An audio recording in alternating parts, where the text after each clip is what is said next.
ভাই কাল সকালবেলা আমার কিস্তি ভাই 5,000 টাকা, 1 টাকাও গুছাতে পারিনি ভাই।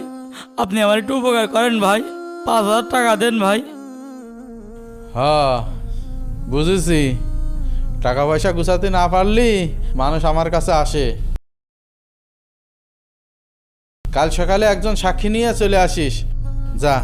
ঠিক আছে ভাই, কাল সকাল সকাল আসবানে। কালকে সকাল 10টার সময় আবার কিস্তির ম্যাডাম আসবে। গেলাম ভাই। ঠিক আছে, যা। ভাই আসবো? হ্যাঁ আয়, সাথে একজন লোক নিয়ে আইসিস? নিয়ে আইছি ভাই, এই যে আমার স্বাস্থ্য ভাই নিয়ে আইছি। এই নে, তোরা দুইজন এখানে সই কর। সই করতে হবে মানে? আমি কিন্তু কোনো সই করতে পারবো না।